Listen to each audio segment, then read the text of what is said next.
Okay. Well, what a great turnout. We're so excited to see so many faces in the room. All right. Good evening. My name is Julie McLaughlin. On behalf of the Board of Trustees, we welcome you to our March 2026 board meeting. And I need a gavel. The time is now 7:04 p.m.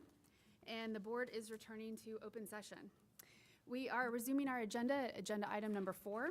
And as there is no action to be taken on matters discussed in closed session, we'll proceed to agenda item number 5, which is our opening exercises and pledges. So the board welcomes Ms. Puckett, principal of Sloan Creek Intermediate School.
Thank you very much.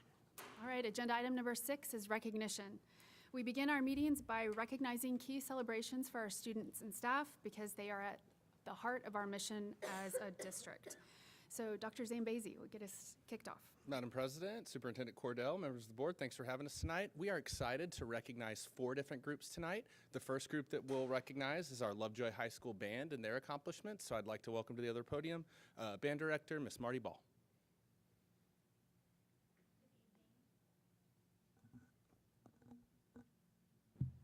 Good evening. I'm Marty Ball, one of the band directors at Lovejoy High School. I would like to congratulate all of our All-State members and just talk for a moment briefly about my coworkers, Mr. Whitling and Mrs. Harris at Willow Springs and Mrs. Weaver at Sloan Creek, where all the magic begins to happen. And without them, we wouldn't be able to get to this point. My assistant, Mr. Harris, Mr. Jocelyn, and of course, our wonderful color guard teacher, Miss Garcia. We make a wonderful team, and you guys are a product of that. Am I calling up one at a time? Do I get to choose the order that they come? Yeah, either one's fine. Wonderful. I'd like to call up Devin Goins.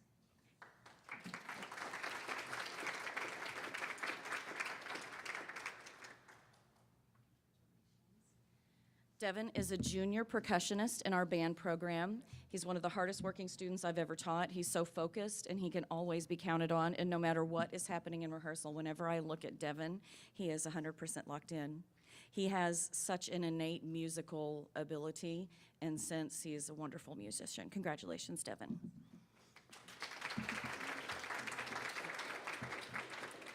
Next, I'd like to call up Sarah Gable.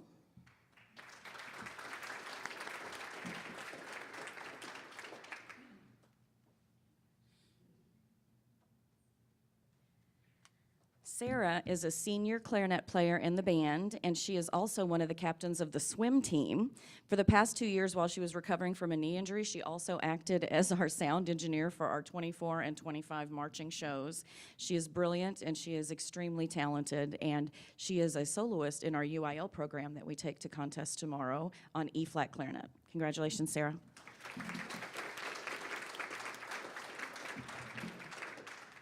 Next, I would like to call up Nolan Hummel.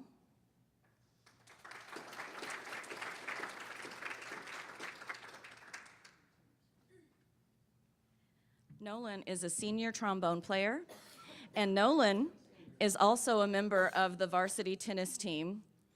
And he is also a student who he's extremely passionate about his music, and he gives 110% or more every day. And Nolan actually auditioned and won a spot in the 2026 Troopers Drum and Bugle Corps organization that is happening this summer. So he's going to spend his summer playing his instrument. Congratulations, Nolan.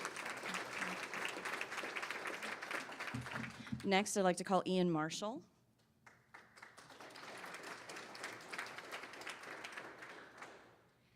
Ian is a bass clarinet player in our band, but that is not all that Ian does. In sixth grade, Ian, with a special passion for music, began his own YouTube channel where he would spread the music throughout his neighborhood, often in costume, while doing it. Ian also plays the baritone sax in our jazz band. He's a talented clarinetist as well, and I think he has a plethora of other instruments at home that I'm not even aware of yet. He's releasing them to me over time. He is also a gifted arranger, and he is going to perform one of his own arrangements at solo contest this year. Congratulations, Ian.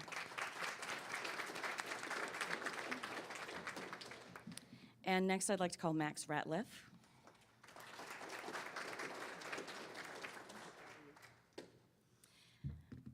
Max is a senior percussionist in our band program.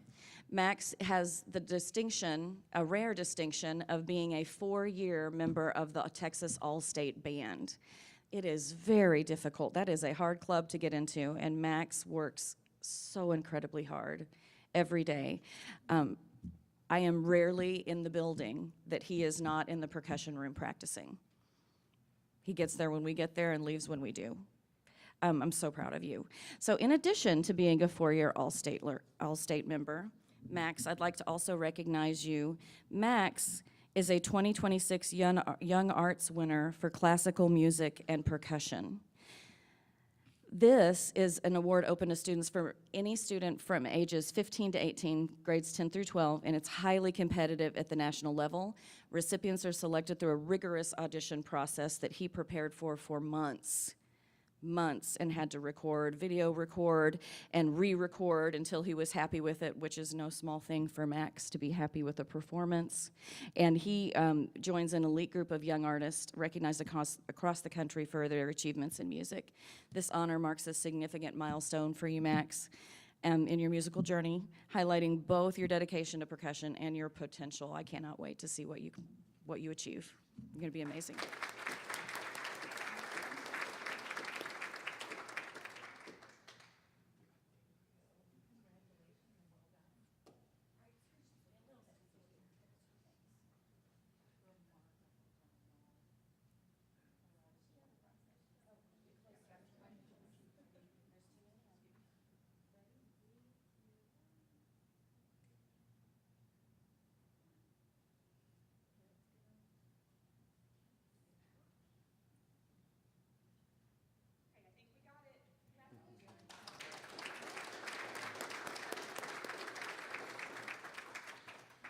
All right, our next group tonight will be our state qualifiers and mock trial. I'd like to ask the team to come up with Miss Anderson, the head coach and sponsor.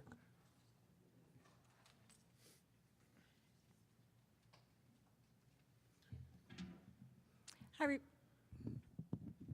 everybody. I'm Cheryl Anderson. This is the second time I have gotten to honor a mock trial team that went to state, and so I'm very happy to welcome these ladies. I'm going to announce them one at a time, but they truly worked as a team. So let me give you just a really quick synopsis of what mock trial is. So the case in Texas comes out October 1st or thereabouts. The entire state gets the same case. And so it's plaintiff versus defendant. It's criminal 1 year. It is civil the next year, and it keeps rotating. And so this year, we had an age discrimination case. And so these ladies tore apart this case. This is a club at Lovejoy. It's not a class, it's a club. So they have to come during leopard time. We come after school. They meet at Miss Forte's house. And so they truly work together. I only had 2 returning members this year. Everybody else is the first time they've ever done this.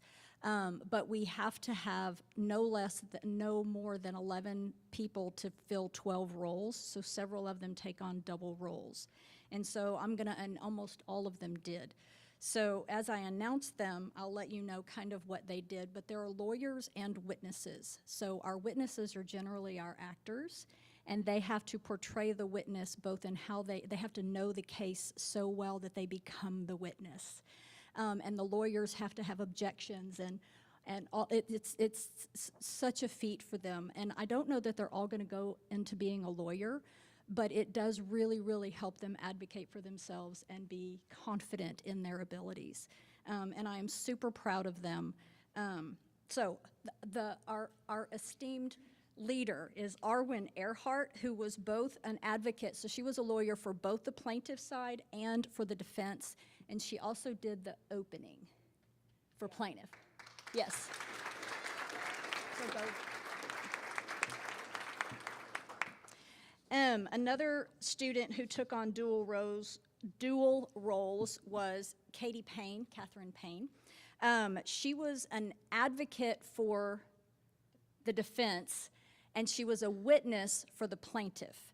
And what was interesting is that the witness that she did the direct for, or that she crossed, was her on the other team. So she knew that character inside and out. She knew how to both advocate for that witness and how to tear them down on the other side from the lawyer. So Katie Payne.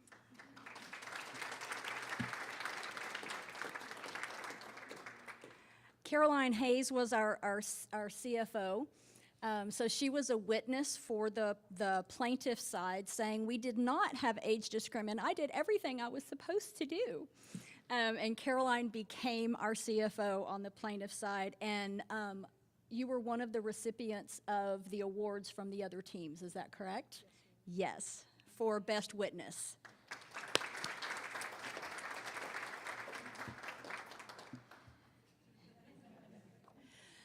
So one of the roles in mock trial is keeping time. They have to stay in time. So they have exactly 25 minutes to do this, and they have exactly 10 minutes to do that. And so we have a timekeeper the whole time who has to keep up with defense and plaintiff's time. So you have multiple stopwatches going at the same time. And so Abigail did that beautifully, Abigail George.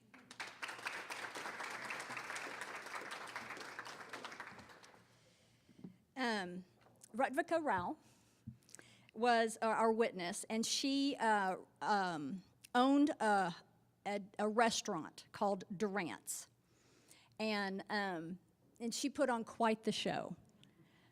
She embodied it. She was funny, and she was on script the entire time. And you won Best Witness as well. I think you did. Yes. Good job. Another dual role student is Petra Pipinich. And she did the same thing that Katie did. So she was an advocate for the plaintiff. Yes. But she was also a witness for the defense. And so that's who she crossed. And so it was just really interesting listening to all of them talk about, so here's how we tear this person down, and then here's how we build this person back up. So it's such an interesting case. But Petra's father also took pictures of all of them. So we have beautiful pictures of all of them. So Petra.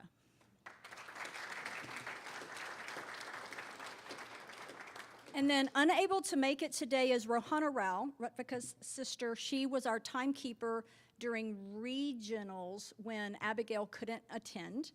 Natasha Gittemeyer was an advocate and a witness, so she did the same thing that Katie and Petra did. She was an advocate and a witness. Cora Craver was our courtroom artist and did a beautiful drawing the first round that she gracefully gave to me that I get to keep forever.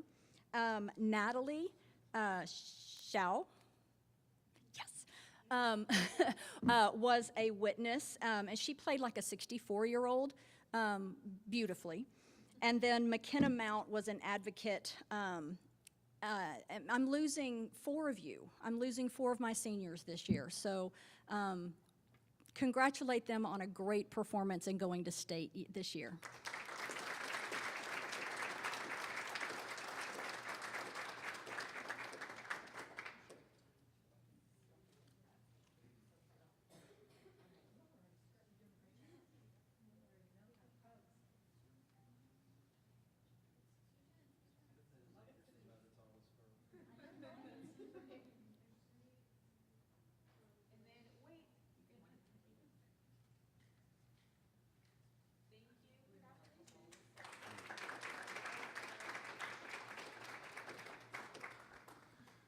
All right, now moving into athletics, we'll welcome Coach Bollinger to the mic for LHS swim and dive team state results. Swimmers, if you go and line up here. Thank you for having me. I'm Coach Bollinger. I'm the head coach of the swim and dive team. I'm here to represent all of my state athletes that had a great year and qualified for state this year. On the women's side, I'll go and name them off, have them walk on through. We got Helen Caldwell. We got Sarah Gable. Also a band. Grace Hugh, sorry, I stepped away from the mic. And then she couldn't make it tonight, Kana Craver. These 4 girls had a fantastic year. Helen and Kana are both freshmen. Grace and Sarah, both seniors. So we kind of have a melding of a lot of experience and not much experience at all on our state qualifiers. The girls qualified in the 200 free relay and the 200 medley relay. And they had a very good year in those events. In the 200 medley relay, they made finals, placed in the top 16. And Kana actually got called up in one of her individuals, her 100 backstroke, and she placed 17th at state, just barely not making it out into that final competition. On the boys' side, we have Jacob Wong. Congratulations, Jacob. Reagan Heckman. Jack Keller. Pablo Durandi La Vega. The boys have a really even smattering of classes. Jacob's a freshman, Reagan's a sophomore, Jack's a junior, and Pablo's a senior. So we're all the way from no experience to the most experience. They had a really good season. The boys qualified in their 400 freestyle relay, really having a good showing, making it to finals in that event. Jack actually made it in both of his individuals to state. His 200 IM made it to state automatically, and then his 100 backstroke was called up, and his 100 backstroke, he actually did better, even though he was called up. Means a little bit of lower placement. He actually placed in the finals, doing a lot better than he did last year, a lot of progress there. I'm really sad to lose a lot of the seniors, but I'm kind of excited to see what they do in college. And all my other kids, I'm just excited to see what they do next year.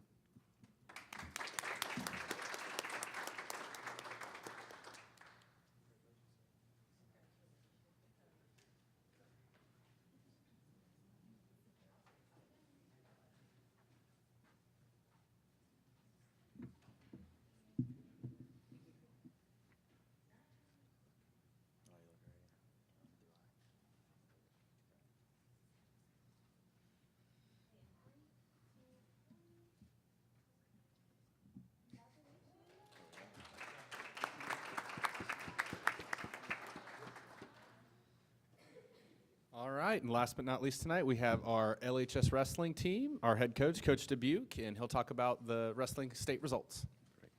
Thank you for having me. My name is Coach Dylan Dubuque, Lovejoy head wrestling coach. I just want to thank the Board of Trustees first. Without your support, right, we wouldn't be here, obviously. Thank you to our administration. The support from administration this year for the wrestling team was awesome. Social media, everything that you guys did to recognize us, we greatly appreciate that as a full family. Our high school administration, we've been working kind of hand in hand together, right, trying to build this wrestling program, so it's been extremely grateful for you as well, Justin. And our athletic director, Todd Dodge, Carly Littlefield, and Wes Watson, our athletic administration, right, this has been great, right, the way this program is coming, it's really special to see. So this is the most state qualifiers we've had, right, since I've been here in the past 3 years, so I'm just going to list them off really quick. At 120, we got state qualifier Paxton Friesland.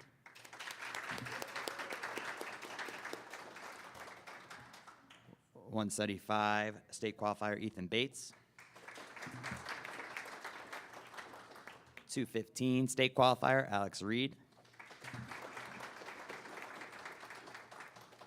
With a 6th place state placer, Nicholas Rowe.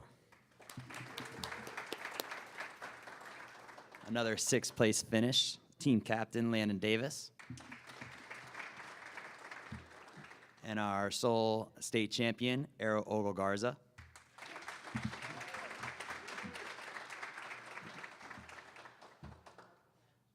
So like I said before, this is the best performance that we've had as a team.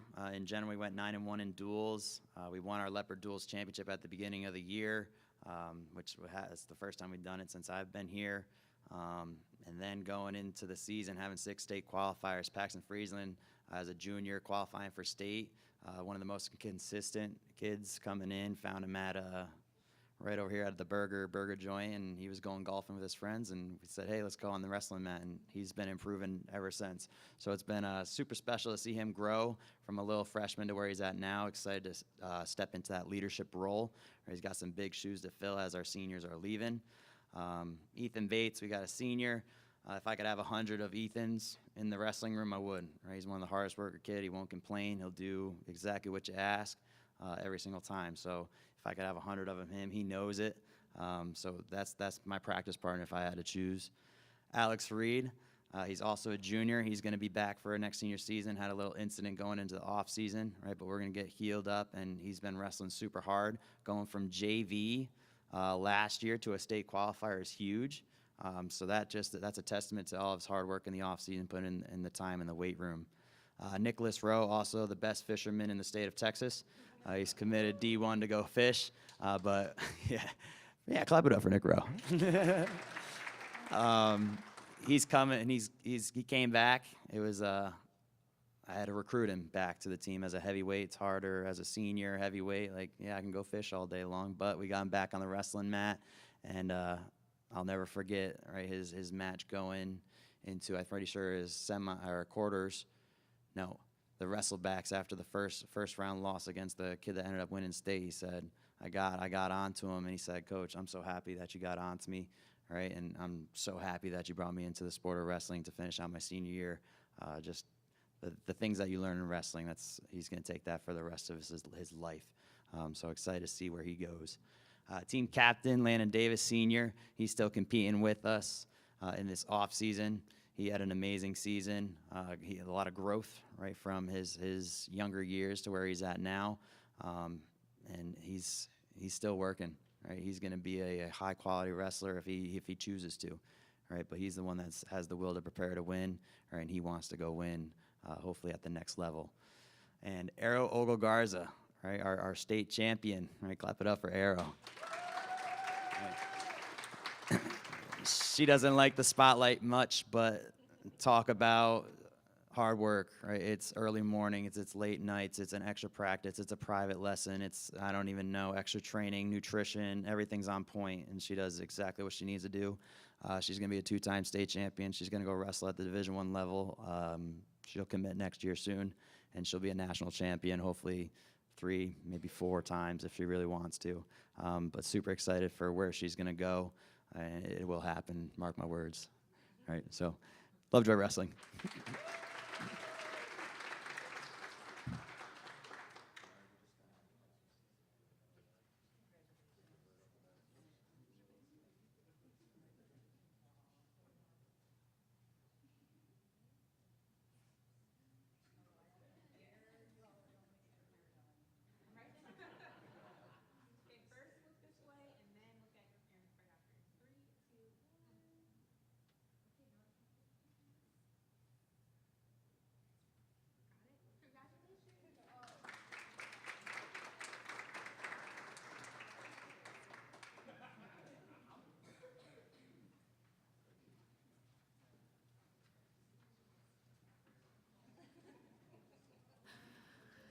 What a fun start to the meeting. So we're going to keep things going. I think Dr. Tinsley.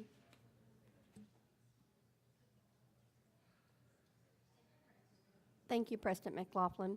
I ha-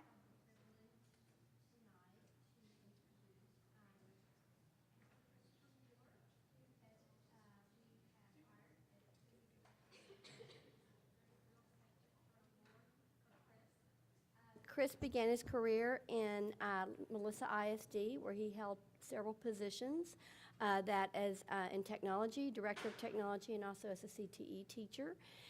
His most recent position has been in Prosper ISD as director of technology support services. He brings extensive experience in educational technology leadership and a strong commitment to supporting innovative learning environments. He holds a Bachelor of Science and a Master of Information Technology Management from Western Governors University. We are very thrilled to have his depth of knowledge, strategic mindset, and collaborative approach for this position as he leads some very important technology initiatives that are ahead. So I'd like to welcome Chris Mueller. Can you come up, Chris? As Chris comes up, I also want to make sure I extend a warm welcome to the team. There are not many positions in education where you get to ease into it, but let's definitely say that technology is not one of them. He has had to hit the ground, not just running, sprinting, and he has been willing to do that, and he's done that in such a positive way and is already forming strong relationships and is taking great care to meet all the people out on campus and here at central office to make sure he is supporting everyone from a technology standpoint and having the tools and resources they need to do their best work. So welcome to the team, Chris.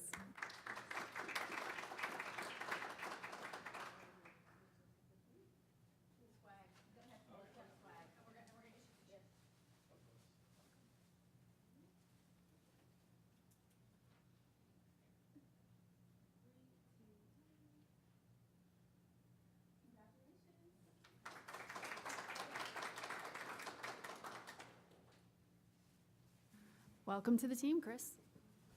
Appreciate having you. All right, well, we are ready to move on to agenda item number 7. Ms. Taylor, do we have any public comments? No, ma'am.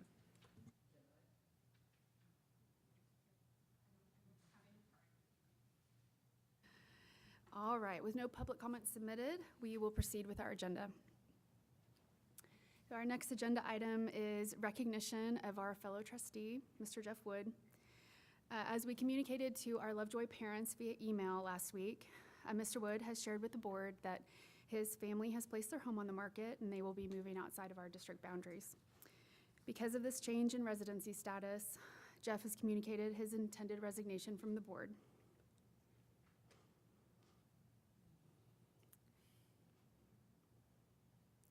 So tonight is bittersweet for us. I promised him I would not do this.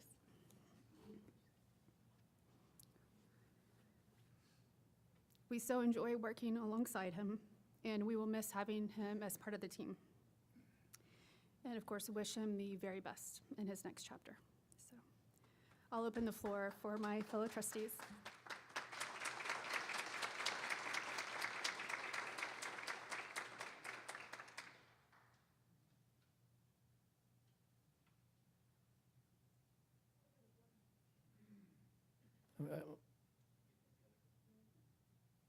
Jeff, I just wanted to say thank you. There's not enough words, and there's not the right words, but I'll just share a little bit from my heart of my enjoyment of serving alongside you for just short of a decade.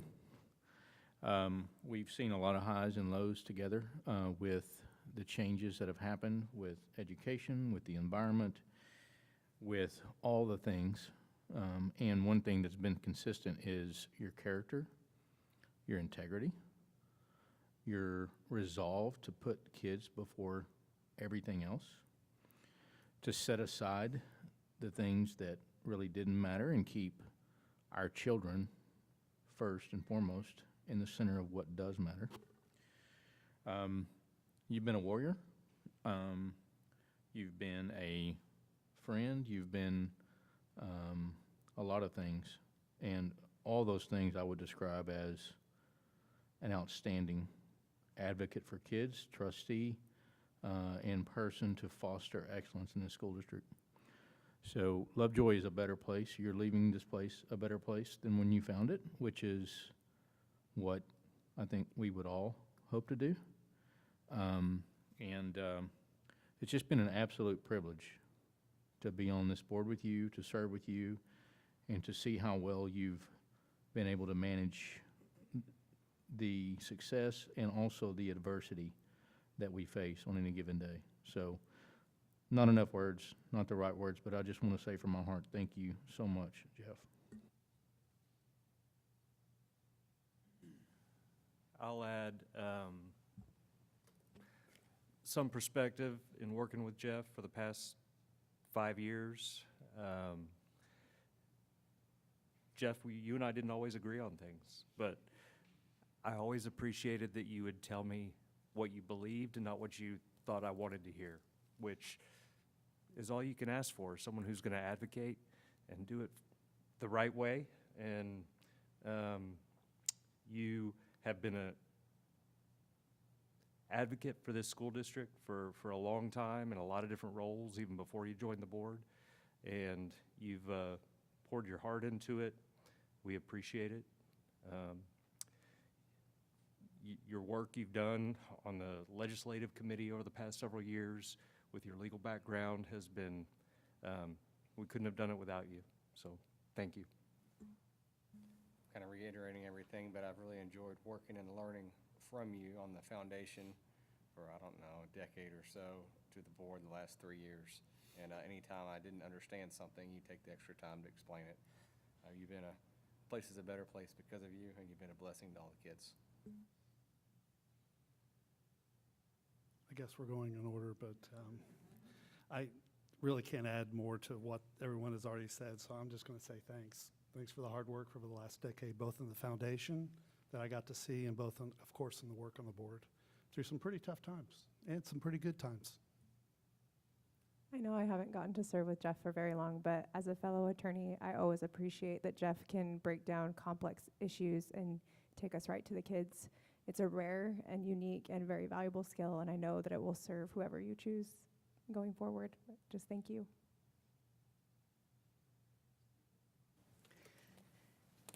Jeff, I want to extend our heartfelt gratitude as an administration for your selfless service on the board. We are blessed with an incredible board of trustees who always keeps kids first. And you all may not know this, but our board of trustees does not get paid. These are volunteer, community elected positions that these incredible people, Jeff included, dedicate countless hours beyond what sometimes is really one would think is necessary, but he does it because he cares about every single child in Lovejoy. He cares about our district, both short-term, long-term, and he has left an indelible mark on our hearts, and he has left us far better than he found us. Part of the tradition in Lovejoy is when we have a board member move on from service, we gift them with a picture of the Little Red Schoolhouse, which is iconic, which is signed by all of the board members and myself in terms of a certificate of distinction and service. And so in a minute here, we would like to honor you and as a team of 8, present this to you for your distinguished service on the Board of Trustees. Oh, just I'll be brief. I just want to say it's been an honor and a privilege to serve both the district and especially with all of you. If you don't know how I feel about you personally, then haven't done my job of always saying what I mean. So I have memories distinct to each of you, and I'll take those with me. And I'm very proud of the work that we've done. I'm very proud of the work that you're going to continue to do. This is a highly functioning team of 8 that keeps the main focus, and always, with pure intention, strives to do the right thing and what's best for the most students and the most families of this district, and I've always appreciated that. Although I'm not leaving timing-wise when I had expected to, I'm grateful for the opportunity to serve, and one of the best things I've gotten to do during my time on the board is be involved in hiring Katie Cordell. So that's going to be the gift that keeps on giving for a long time. So thanks all of you. I appreciate it.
So agenda item number 9 is to consider and act on the position 3 resignation from the Board of Trustees. So as with many things that the board does, Texas law and board policy addresses board resignations and vacancy. Quoting from policy BBC Legal, to be effective, a board member's resignation in writing must be signed by the board member and must be delivered to the presiding officer of the board. A board may not refuse to accept a resignation. If a board member submits a resignation, whether it be effective immediately or at a future date, a vacancy occurs on the date that the resignation is accepted by the board or on the 8th day after its receipt by the board, whichever is earlier. So at this time, I can confirm as presiding officer that I have received Jeff Wood's resignation from position 3 on the Board of Trustees. It is in writing and it is signed as required by policy. Therefore, I move that the board accept this resignation, declaring both position 3 and the board officer role of vice president is now vacant. Second. I have a motion and a second. Is there any discussion? Hearing none, please indicate by voice and by hand. All those in favor say aye. Aye. Any opposed? Motion carries. So in terms of next steps, board policy BBC Legal states that, and I'll quote again, if a vacancy occurs on the board, the remaining board members may fill the vacancy by appointment until the next trustee election or may order a special election to fill the vacancy. If more than 1 year remains on the term of the position vacated, which in this case it does, the vacancy shall be filled not later than the 180th day after the vacancy occurs, essentially 6 months. We will add agenda items to future board workshop or meetings for the board to discuss and consider the best go-forward path. And we will, of course, endeavor for a transparent process to ensure our community is kept informed.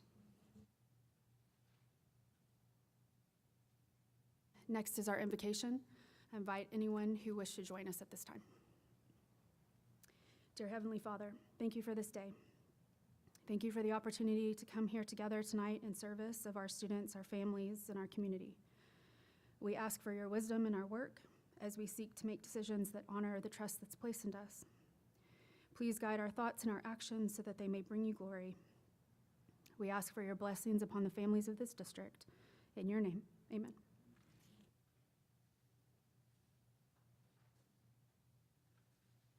Agenda item 11, notifications. Board, your materials for the meeting tonight contain notifications of new hires, resignations, public information requests, and our monthly cabinet reports.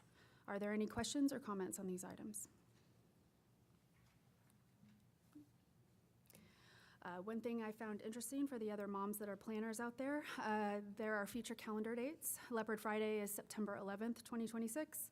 Homecoming Parade is September 30th, 2026. And Homecoming Game is October 2nd, 2026. Agenda item number 12, consent agenda. Meeting materials for the night contain consent agenda items, including prior meeting minutes, our monthly finance report, our external audit engagement letter, which is an annual item, and the first round of our annual teacher and staff employment agreements as recommended by the administration. Are there any questions on these items or any item that a trustee would like pulled for separate consideration? So, question about our new auditor. Anything materially different that we should expect with the new arrangement?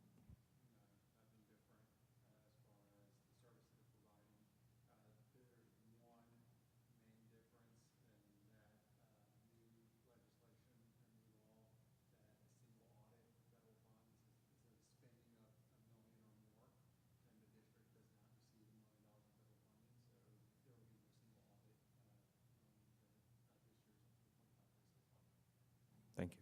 I hope it's not a typo, but it says 42,00. I think it's 42,000 for the fee. Hoping it's not a typo, though.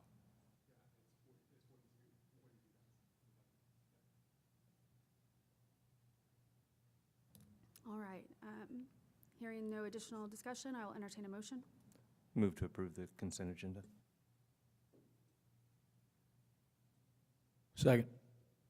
Motion and a second. Any additional discussion? All those in favor, please say aye and raise hands. Aye. Any opposed? Motion carries. Thank you. So we're moving into the main part of our agenda. Our agenda tonight is actually pretty presentation heavy.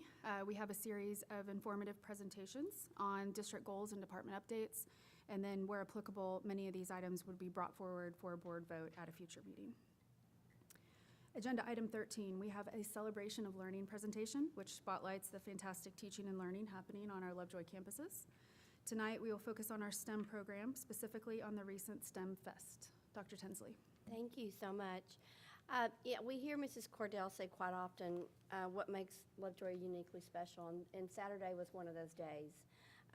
We hosted our 2026 STEM Fest.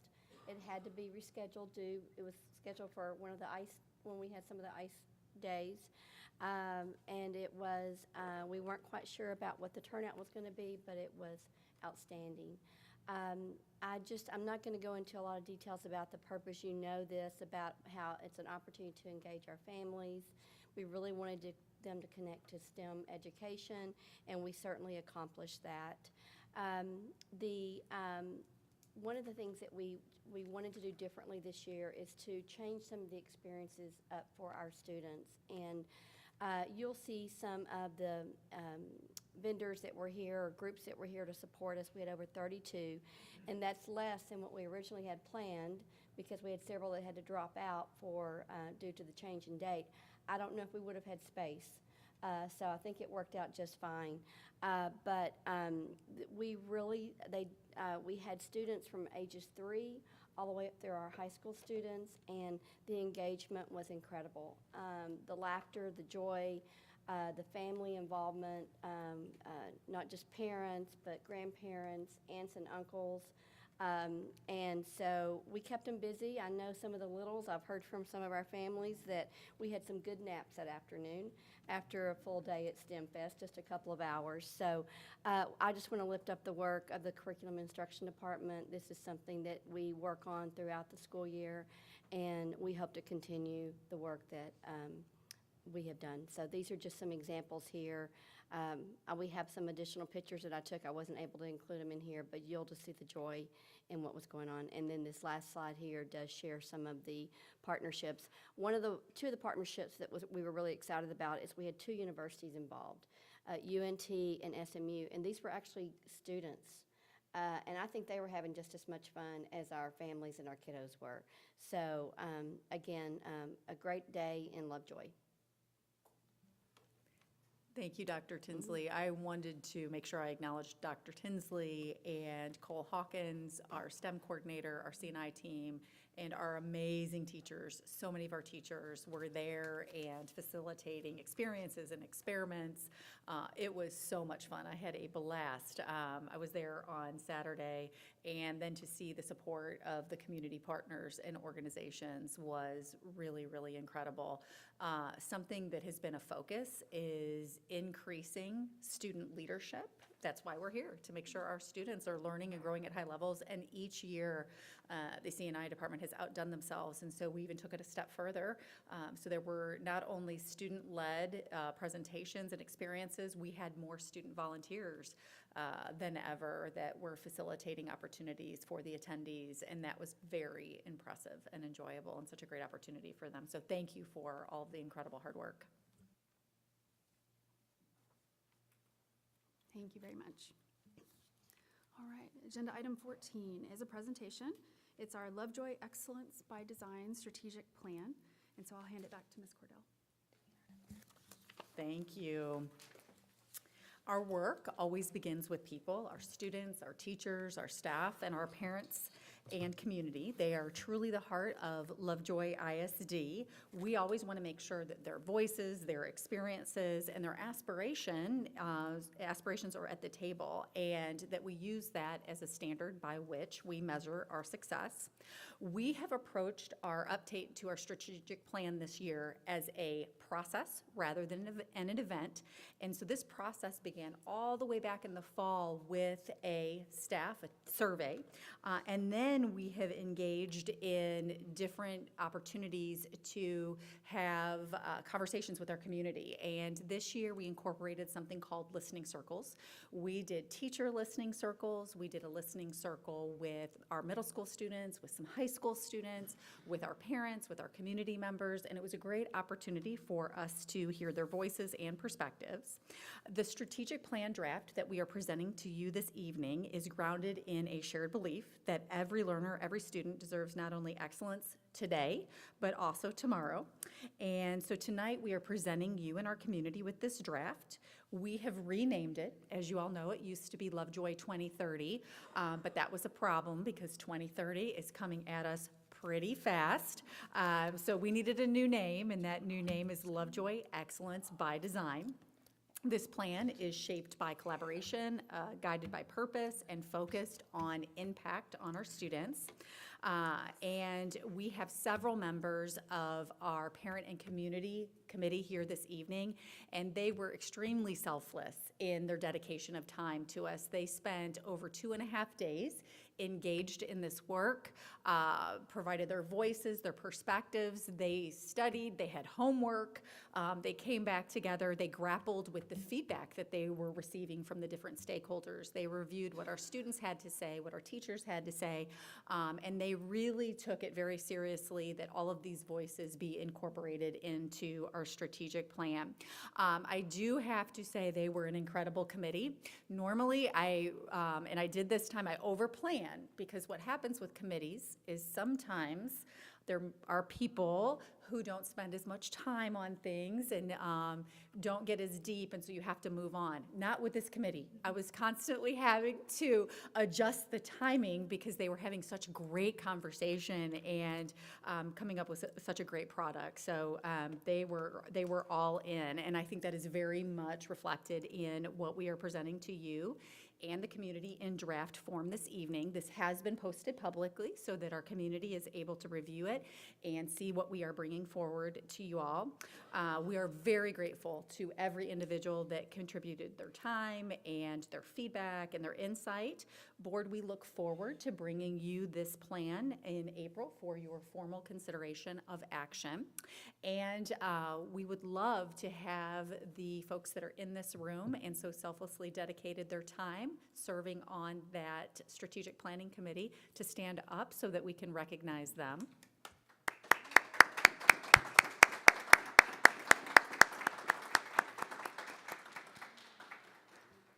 They were truly a remarkable group, and it was phenomenal to have the perspective of people who have younger children. We had some people who had children that were just entering school with us. We had people on the committee who have students that have just graduated or graduated several years ago. So the different perspectives were incredibly valuable. What questions do you have? Well, I don't really have a question. I got to attend most of the meetings, I think all of them, and I just want to say it's really cool to watch everybody bring their thoughts and their ideas to the table. I always enjoy the exercise where we get to stick sticky notes onto the, I don't get to, but I get to watch everybody else stick sticky notes onto the boards, and everybody gets to incorporate their ideas. So the process, thank you for that process that allows community engagement, community input. Even for those who are kind of quiet and may not speak up a lot, still get their ideas put into play. And it comes, and you end up with something as good as this document that you see here, where we have very specific measurable objectives to get things done around here and to improve our situation here at Lovejoy. Love it. Just to kind of echo Marvin's comments, I would also say thank you and offer to you that this is a wonderful tool for us as trustees as we're setting goals in the next year. This is an excellent reference for us to look at and see what the community wants and kind of form our vision around what you want and what the students need. So I just so appreciate having this in writing for us to go back and reference. So thank you so much. I'll just add so thank you to all the members of the committee, not only for the work that you did, but for coming here tonight and for supporting us as we go through this discussion. So this is, this presentation is a culmination of months and months of work and prep and planning to get to this draft that we have today. And so for those of you that are not familiar with the strategic plan, I highly recommend that you go out and take a look at this item.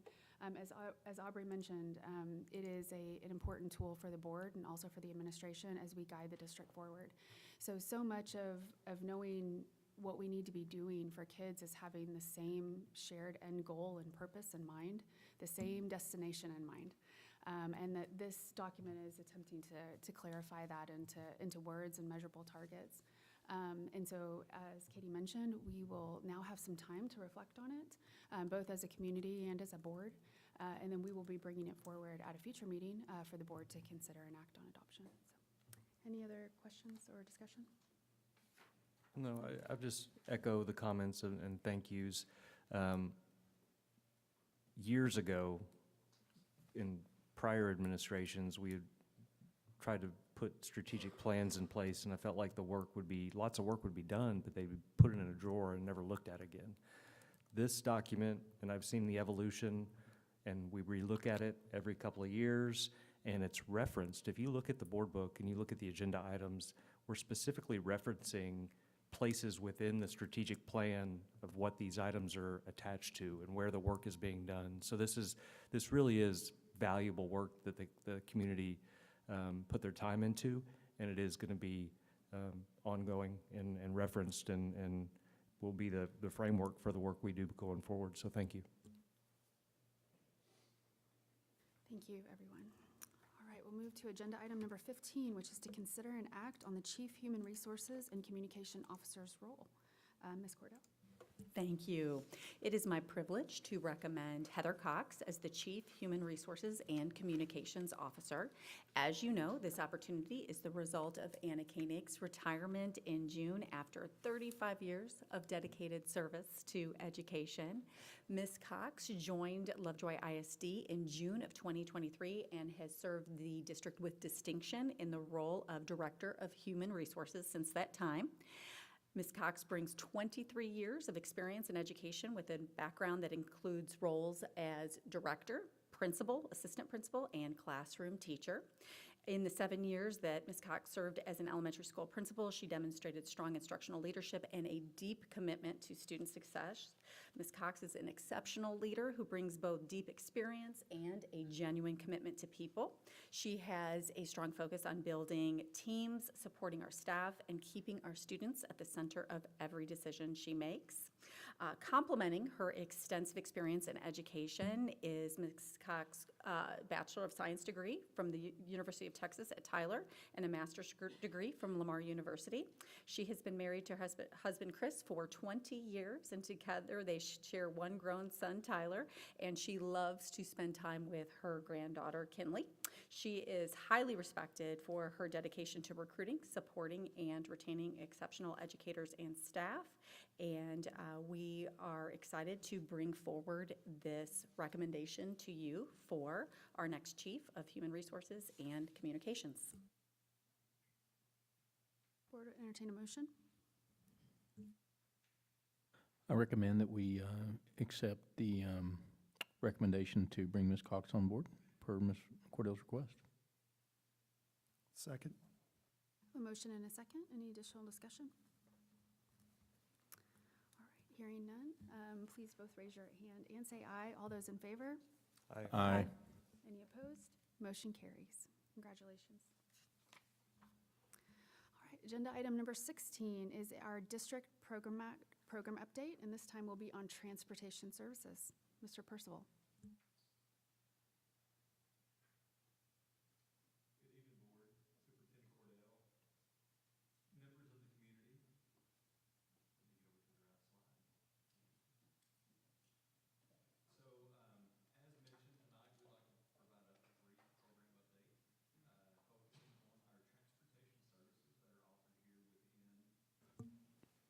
Is that better? Here within the school district, maybe.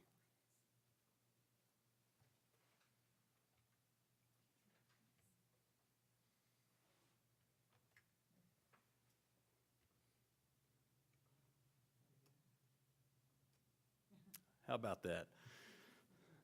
Clearly, it's not a technology services update.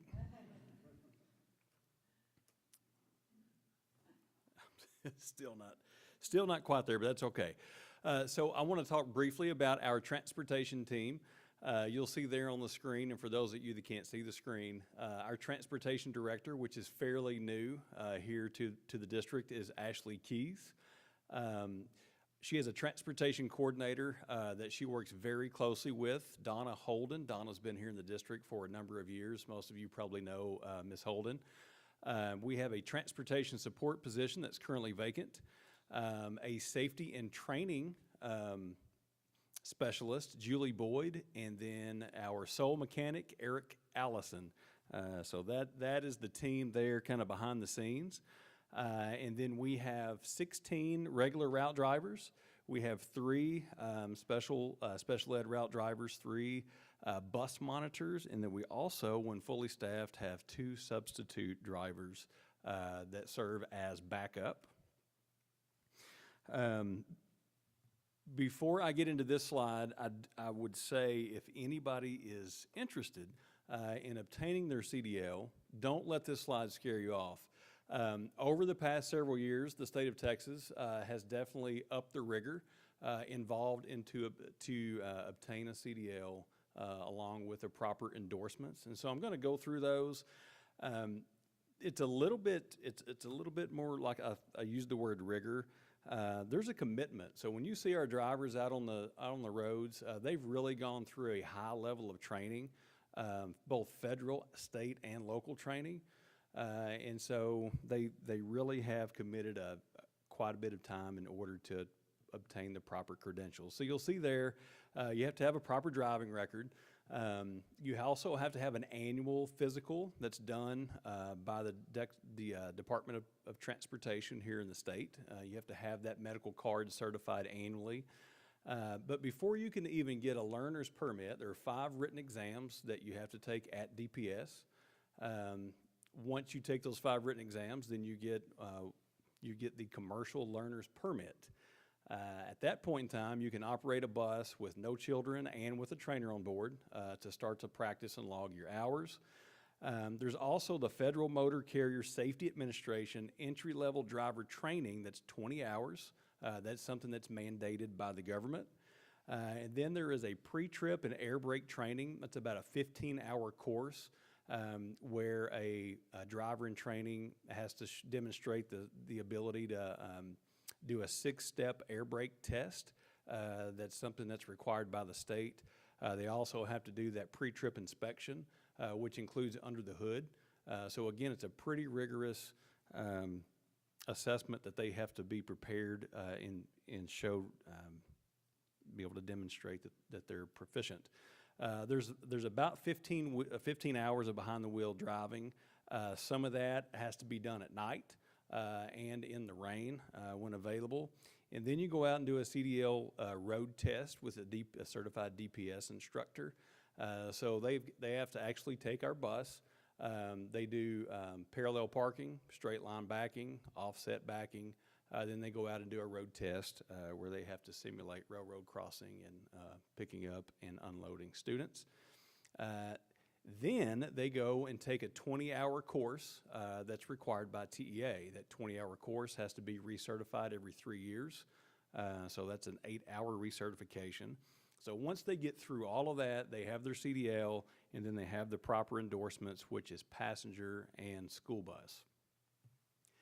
Then we go out and do route training here in the school district before we ever let them transport our kiddos. So you can see it's very thorough. So when you see our drivers, show them a little extra love because they've definitely poured in quite a bit to reach those credentials. Here's just a snapshot of the fleet here in the district. You'll see that we have about 16 routes that we have daily, 3 additional for our special needs kiddos, 12 spare buses, 10 Suburbans, 8 maintenance vehicles, 1 security vehicle, 11 utility trailers, and then 1 tractor trailer. And if you'll remember from slide 1, we have 1 mechanic. And so he maintains and inspects these vehicles in-house, and so his days are full. And when needed, he runs out and helps us drive or monitor on the bus. So a little bit about our route data. We run about 60 routes daily for our regular routes, and when we have about 12 that we run for our special routes. We have a couple shuttle buses that transport staff students from campus to campus, and then also Alpha Best. And then we have about 74 total daily runs that services our campuses around the district, and then also LCDC. And so if you look at the numbers there, this past year we had about 900 field trips that were driven by our transportation staff. Almost 250,000 miles. We almost hit the 250,000 mile mark. We purchased a little over 35,000 gallons of diesel. And so if you do the numbers on that, that's a little over 7 miles per gallon. So yes, our buses do consume large quantities of diesel. Some of that was used for lawn equipment, so it's more like 8. We also purchased a little over 17,500 gallons of unleaded fuel for the white fleet and for other lawn equipment. And then you'll see there 1,308 students registered for bus service this year. 188 students registered for the staff shuttle for this year, and then 84 after-school care kiddos that are transported over to LCDC for our after-school. And so you see that number down there, total cost to operate for this past school year was $1.2 million. And so kind of the way that shakes down in Texas Public School is that you have a couple different options for your funding for transportation. One option is to ask for reimbursement from the state, and that's done on a per mile basis. The per mile is you get $1 per mile for your operating expenses. Here in the district, we're around the $5 mark. And so that is a fraction of what it costs us to operate and provide transportation services here in the school district. The other option is to have a pay-to-ride structure set up, which is what the district chooses to do. Utilizing that pay-to-ride structure, you'll see there that there's a fee collection this past year of $486,000, and that was roughly 40% of the cost to operate, which left a deficiency down there of $716,000 for the school district to provide transportation services here in the district.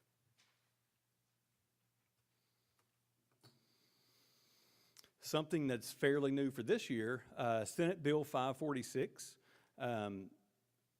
actually expands the seatbelt requirement on buses. So prior to this bill, a school bus that was manufactured prior to a certain date, so it was actually September 1 of 2017, if it was manufactured prior to that date, it was not required to have 3-point safety belts on the seats. This past session, Senate Bill 546 expanded that bill and says it doesn't matter what year it was manufactured, it needs to have a 3-point safety belt unless the Board of Trustees decides that financially it just doesn't make sense for the district to do that. And so we submitted a report, a cost analysis report to TEA. That's already been submitted. And if I can get this thing to work properly.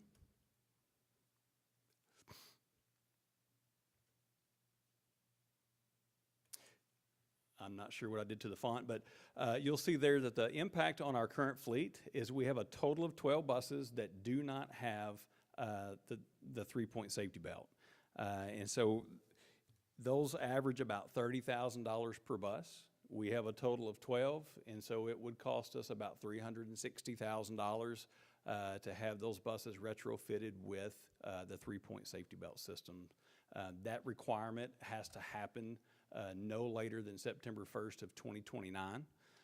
Obviously, that's something that we're going to bring back for consideration. That's not something we would want to wait on. If the board did show favor to move forward with that, that's something that we'd want to get tackled just as soon as we could. We did order, and we've ordered 8 buses as part of the 2025 bond. 3 of those have arrived, but they're not going to be a complete net gain, or there actually will be a complete net gain. So they're not going to offset the number of buses that need that retrofitting. I think we'll be able to get one. We'll probably be able to auction one of those off, but from a budgeting standpoint, I want to plan on 12. So sorry, I'm not sure what I did to my font. So it kind of threw the presentation off a little bit, but I'm more than happy to answer any questions, or if you guys have any discussion about what was presented tonight, or maybe just anything transportation related in general.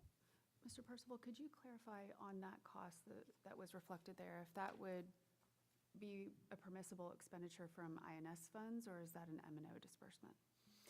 That's something that would be permissible, that we'll have to triple check with the bond attorney, but I do feel like, Mr. Willman, that would be something that would be allowable for INS. If the board decides, is this something that you try to get retrofitted over the summer? Absolutely, yes. And so because this is a fairly new requirement, and one that's technically doesn't have to happen until September 1st of 2029, and because TEA recently put out a survey to collect some cost analysis data, I feel like trying to get those parts may take us a little time. I don't know that people are really up with production yet. We wouldn't want to retrofit our current seats. We would want brand new seats with the integrated belts. And just to clarify, they're requiring this of us, and as we submit things to the TEA, they're not asking us to do that with the intent of funding it, or in other words, another unfunded mandate, just so everyone knows what SB 546 is. I would love to say, yes, I feel like that's probably what they're getting geared up to do, but I really have no evidence that would lead me to believe that. So, board, any thoughts on a future plan for this, providing direction to the administration on approach for safety belts? I mean, the more we can phase out, the better without, if the bus is near its end of its life, I'd rather get rid of the bus and replace it. So you've maximized the opportunity to phase out buses through this analysis, I'm assuming?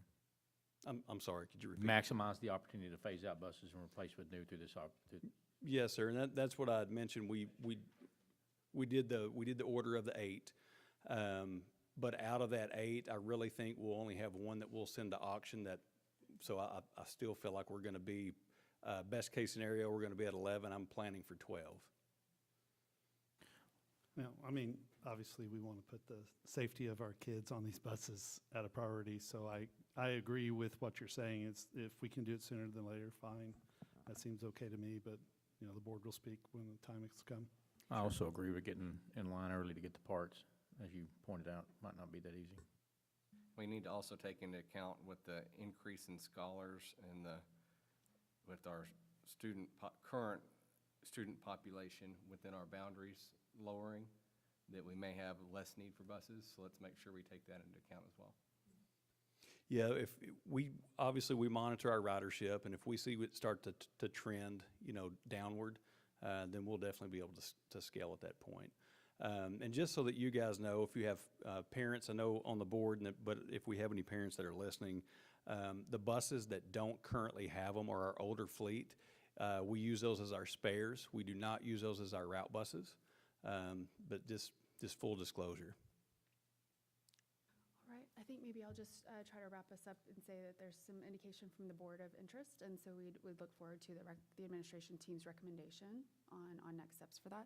And then could I jump us back to your stats page? I'm going to On the make an number of routes, attempt. Potentially. I've got it Not here. sure what I've done with the Zoom. There you go. I just, call attention again to the size and complexity of this operation.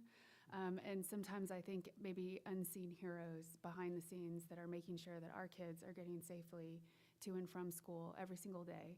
And as a parent myself, I'm highly thankful for the service they provide my own family. And so just a thank you from the board to the transportation team for all that they do.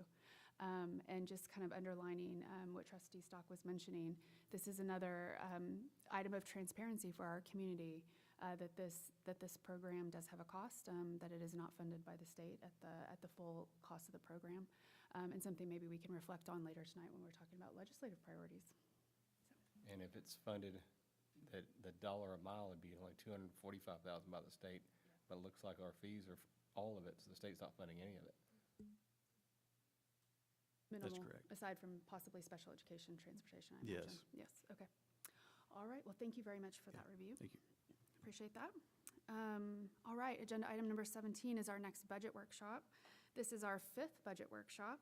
We are diligently looking ahead and planning for the 2026-27 school year. Mr. William, it's your Super Bowl.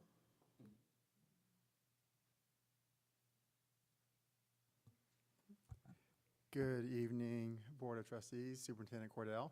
So tonight for budget workshop number 5, we will take a look and review some of the key takeaways from our previous budget workshop, but then also look at some of the different scenarios stemming from the February budget workshop conversation related to the Lovejoy scholars and the enrollment increase, but then also what would it take from an enrollment perspective to get us to a balanced budget. And then we will discuss next steps from there. So our budget development remains, our budget priorities remain set in these 5 items as far as fund balance, enrollment, student educational experience, compensation, safety, and security. Through this process, we've looked at both the revenue factors and the expense factors. As it relates to the expense factors, we continue to really look at the different efficiencies built in, and we continue through these different scenarios, adding in efficiencies through scaling of staff, through attrition, but then also looking at effective ways to be able to leverage our bond dollars to support the M&O. But tonight, we're really going to focus on the revenue factors as it relates to the enrollment and demographic report, and then also the conversations that we had back in February during the budget workshop. So you may recall that during the February budget workshop, these were the different budget considerations that influenced and impacted our preliminary budget back in February. And that resulted in, when we looked at the multi-year financial model, of a deficit going into next year, preliminary deficit of roughly 2.2 million. That got us to about 136 days of fund balance.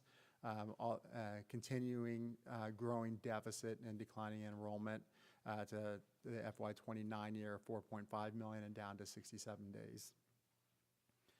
So based off of that information, we had conversations back in the February workshop that really focused around the Lovejoy Scholars, which led to the board taking action on increasing the cap from 350 to 550. So what we're going to show here is what that looks like based off of the enrollment, based off of that decision in February and the enrollment of Lovejoy Scholars in the program up until March 25th. And then from there, we'll look at the balanced budget enrollment number.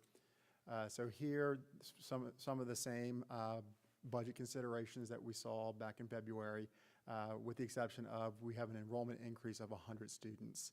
And the reason for that is when we look at our Lovejoy Scholars applications, in our original budget and demographic report, the demographer projected about 316, 317 Lovejoy Scholars.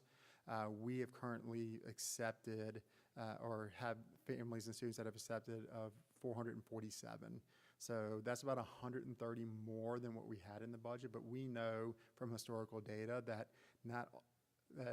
parents will change their minds and not all of them will show. So we are taking a conservative approach of 100 students. And then additionally, our budget is based off of an average enrollment throughout the year. So even if they do show up on the first day, if they leave at any point during the year, we're taking that attrition into consideration as well. So based off of that, what you can see here is that our budget deficit goes from a 2.2 million in FY27 down to a 1.2 million. So a majority of that is associated with the increase in student enrollment. Another key factor you'll notice that as enrollment increases, you'll notice that also that our excess revenue or recapture will decrease as well, which will then lead to that sits in as an expense and not net of revenue and these financial statements here. And additionally, we did have some expense savings through the different items that I had mentioned there. So we go from 1.2 million and it continues to grow to a 3.7 in FY29, but it increases the days to 88 days based off of maintaining that 100 increase in enrollment year over year each year.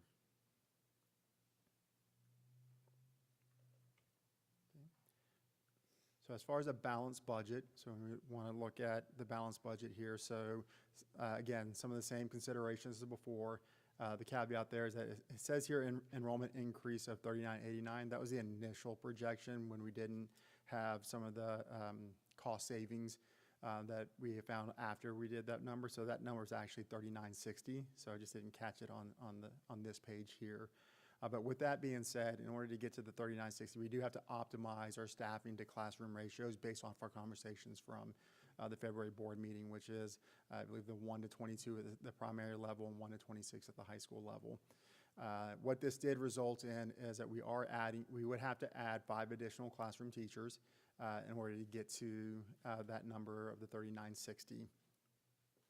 So when we look at that, you can see here is a slight surplus, but pretty much a balanced budget in FY27 if we can get to that 3960 and continue with the different expenditures that we're seeing that we've incorporated with the 5 additional staffing. What you'll find here, though, is that while it helps us and gets us to a balanced budget in FY27, it doesn't, since the state doesn't factor in inflation in their funding, a simple 2% inflationary rate and maintaining an enrollment of 3960 would push us to deficit budgets in the next couple of years. So the enrollment doesn't necessarily, in order for us to consider and maintain a balanced budget with inflation, we'd have to continue to increase enrollment each year from that 3960. Yeah, exactly. So happy to answer any questions as it relates to the two different scenarios before we go on to the next steps.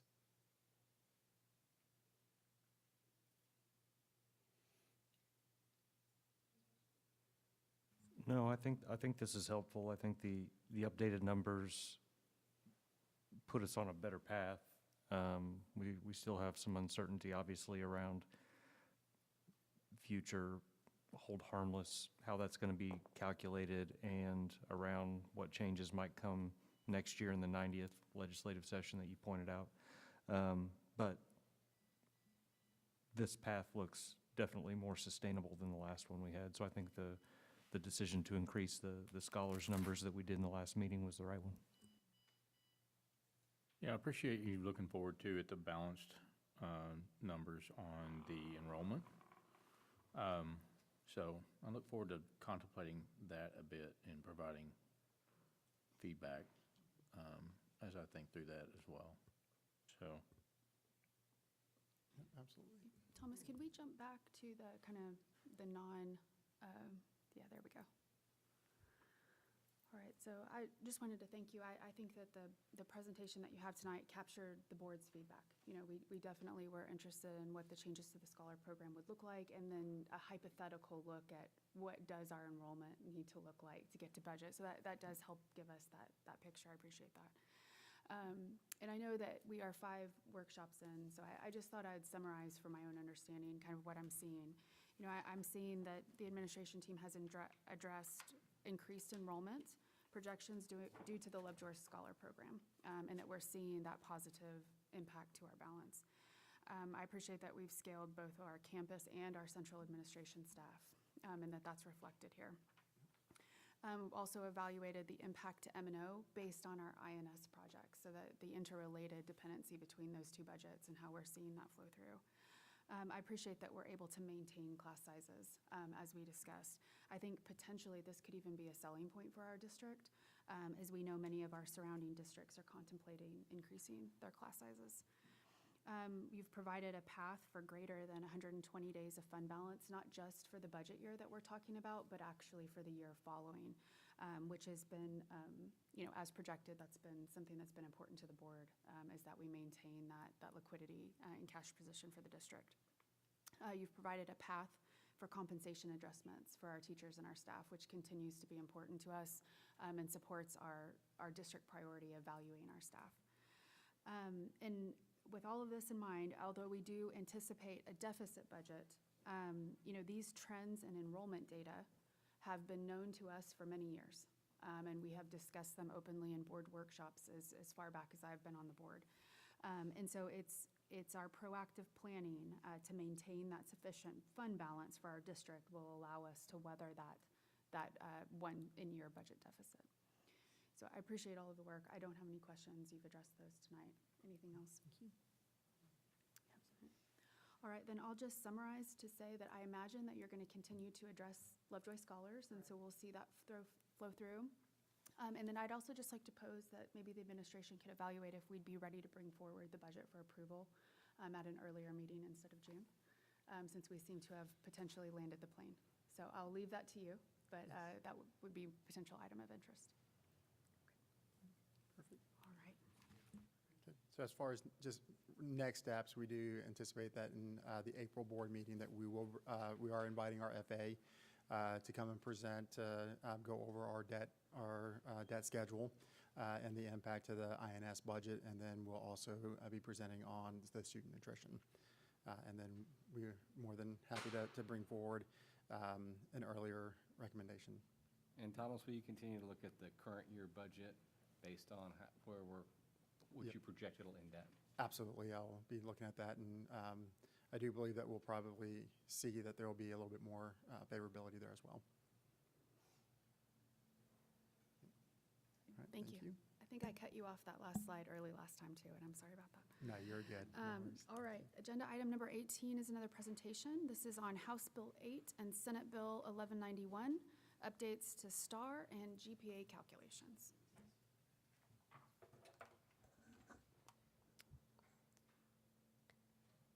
Thank you. Yes, as President McLaughlin mentioned, this is having to do with recent legislation, House Bill 8, which is having to do with the state testing system, and then Senate Bill 1191 is having to do with GPA. I do want to just kind of give a disclaimer as the meetings that we are joining with TEA and our Region Service Center is that they're in the very beginning stages of interpreting this legislation and the application of it in our school systems. So it's subject to change as the agency continues to develop procedures and policies regarding both of this legislative actions. So House Bill 8 overview. So what's changing, and this is to go into effect 27/28. It's really redefining the purpose of our state assessments. And so what has been lifted up is that the assessments will be shorter and more actionable. They'll be designed to support instruction rather than disrupt it. As you recall, our current assessment is at the end of the school year, so you really cannot respond. That's more of a summative, and it allows more immediate, meaningful feedback for our teachers as well as our parents. So there's two comparisons there. As I mentioned, the current assessment model is a summative assessment, and if you consider our balanced assessment system, STAR is what, in our EOCs, are what fall on that bottom tier. House Bill 8 is more an actionable assessment for learning. So the name of the test right now is scheduled to change to the SST test, which is Student Success Tool. The expected changes is that there will be 3 checkpoints during the school year, and the grades have not changed. It's the same for grades 3 through 8, and that's English, won't refer to reading, language arts, mathematics, science, and social studies. Part of those 3 assessments will be adaptive testing, and I'll talk a little bit about that in just a minute. They will also be norm-referenced assessments included. There will be quicker results for our district and also our parents, so there'll be a much quicker turnaround than what we currently receive on our current STAR assessments. They're several weeks out before we receive those results. As I mentioned, the test will be shorter. And then what we are currently doing with STAR, writing is integrated into the assessments. We are moving back to a separate writing assessment. And I'll explain what that looks like in just a moment. So the test schedule, there will be a beginning of the year, middle of the year, and end of the year assessment. Those are windows there on the calendar right now that the state has put forth. And when we say a window, a district can elect to administer the test during that, and we currently have windows as well, so that's not really a change. Again, the purpose of the beginning of the year and middle of the year, those are what we call adaptable tests. So I guess a comparison you can make right now to beginning of the year is the current MAP assessments that we are currently giving. Middle of the year is to look at growth from beginning to middle of the year, and then the end of the year is your summative, and that's the one that will account for our accountability rating. The beginning and middle of the year assessments will not. It provides some estimated test links that you will see there for each of those grade levels. So when we look at the difference in an adaptive test versus a static test, an adaptive test would be one like, as you know, as students answer a question, then the test adapts based on how they answer that question, and they take them on particular pathways. That's what our beginning of the year and middle of the year assessments will be. We will administer those in September, and then a window in January, February, and then the end of the year there will actually be 2 assessments. One will be your writing assessment, and one which will be the extended constructive responses, which our students are currently doing right now, and then there will be a separate day for multiple choice, and that would be considered a criterion reference test. This is just some general information. The test will be available in Spanish for our second language users if necessary in grades 3 through 5. The accommodations for our IEP entitled or 504 students are naturally embedded into the online assessments. There will only be a alternative assessment for our end of year. So, that applies to students with severe cognitive disabilities, and they may be exempt from those assessments as well. So that's just some general information. So what tests will be administered in grades 3 through 8? The district may choose to administer the state-provided assessments for beginning and middle of the year, or the district may elect to choose from a list that will be approved. However, if the district chooses to do that, we will have to incur the cost of purchasing those tests. At this time, we do not know what test will be on that approved list. The end of course assessments are optional for our high school. The only tests that they are required to administer at the high school are our end of year EOCs. English 2 will be phased out, and the last administration of English 2 exam will be June 2027.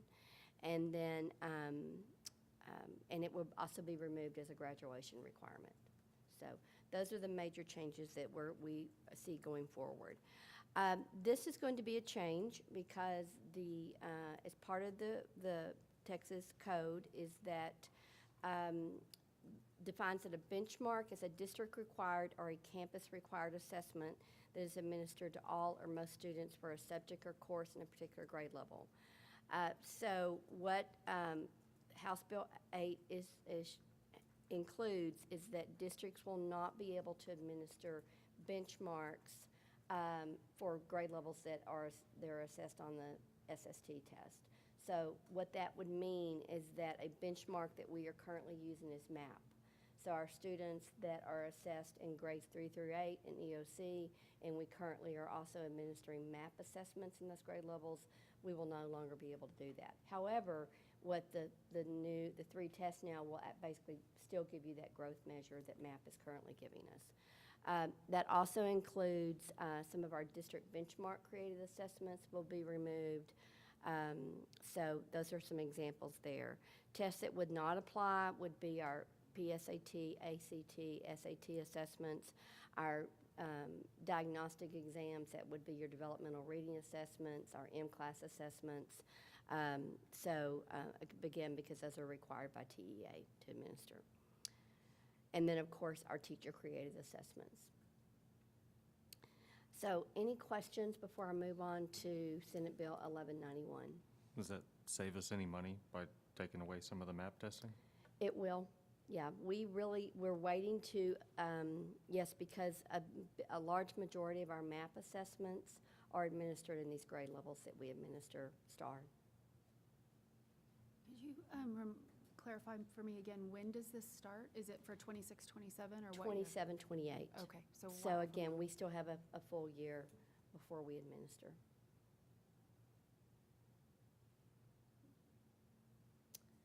Okay, I'm just going to give you some very general information about Senate Bill 1191. This is impacting GPA. Again, this was included and updated in the Texas Administrative Code. And so basically what it is to, where the commissioner is being charged to standardize our method of GPA calculations throughout the state of Texas. So he is charged to establish a method for minimum requirements for calculating high school GPA. It's going to involve weighting of the courses. We do not have specifics on that yet.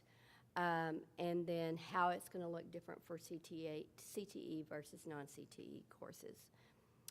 So this is charged to begin for students entering grade 7 in the 27-28 school year. The Board of Trustees will be required to adopt a GPA policy that aligns with this new statute. Once a GPA policy is adopted, it must remain unchanged through the cohort of that particular class of students. So some of the proposed rules that are being tossed around out there is that they will have equal weight for certain advanced courses. The ones that we have listed thus far that would impact us would be your AP courses, your dual credit courses, but not including our workforce education course manual, which we really do not have that here in Lovejoy. And again, on-ramps, which we currently are not offering. There is a different, there is some flexibilities on if districts are offering honors courses with some additional weights too, but we have not received any communication on what those weights will be or specific courses as of yet. There's been discussion about your core courses of how there will be equal weight across those as well. So really, we'll keep you updated as we gain more information on this, but we've got some work to do because that's going to go into effect fairly soon with our 7th graders for that 27, 28.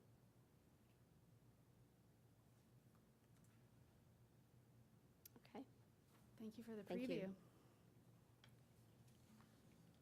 All right, I think you're actually up next as well. Agenda item 19 is a presentation on grades 6 through 12 math instructional materials. Okay, thank you. So at our previous board meeting, I shared with you information that we were in the process of going through our math textbook adoption for grades 6 through 8. So just a reminder that part of what we follow is House Bill 1605, and this just lays out the process that districts are required to follow. We have created there's a criteria for instructional material review, which is called the EMER process. We have established our own instructional materials review process here in Lovejoy. It does create flexibility in the text review and revision schedules for school districts, so it's not that traditional every 7 years or every 5 years there's a new adoption. Also, we have discretion in selecting instructional materials, and it has also tasked TEA with developing state-owned textbooks. And then publishers have been mandated to approve textbooks that are accessible online to parents. So just a review of our instructional material selection and approval process here in Lovejoy. We form a committee that's made up predominantly of classroom teachers in that particular content area. They review the materials. There's an opportunity for all teachers to review and comment, even though they don't serve on the committee. The committee, the IRMA, reviews the comments. We also have a community review and comment, and we completed that. We had that several weeks ago where we had the opportunity for the community to access the resource that we're under consideration. So this is what we've done thus far. We've initiated the process. The committee has been selected and completed the steps and evaluated the current materials that we're recommending moving forward. This is just criteria that we've established here in Lovejoy that we look at. We make sure that it's aligned with the Texas Essential Knowledge and Skills. It's appropriate and suitable material for what the needs are for our students and what our teachers are needing. As a reminder, we have instructional frameworks here, which really talks about our philosophy about that particular instructing that particular content area. We look at district needs, varied instructional needs, sustainability and scalability over time, and then just ensuring that we're complying with legal requirements. So the timeline that we have followed, we are here at March 30th, so we've been working on this since early January. And as you can see highlighted in red there, that was the week that we had the opportunity for the community to review the recommended materials that we are moving forward. With our hope is that we will bring this back to you during the board workshop, April 13th, for your consideration of approval. So the recommended instructional materials that the committee is moving forward is the Savas Envision Mathematics. And that will provide math instructional materials for grades 6 through 8, Algebra 1, Geometry, and Algebra 2. Just to give you an idea of the estimated cost, and this is over a 4-year subscription, we are anticipating the cost would not exceed $170,000 for those, and that includes a digital access for our students, consumables in grades 6 through 8, and class sets of textbooks for our LHS courses. And that would be covered through our educational materials allotment, our EMAT funds. Are consumables like workbooks or, okay. Is there an option for a textbook for grades 6 through 8, or do they not? They're offer that? consumables, yes. Okay. In 6 through 8, they're all consumables. That would be considered their textbook, and it's digital too, yes.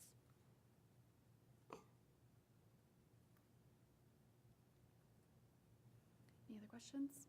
And so, as Dr. Tinsley mentioned, this will be on a future board agenda for board consideration.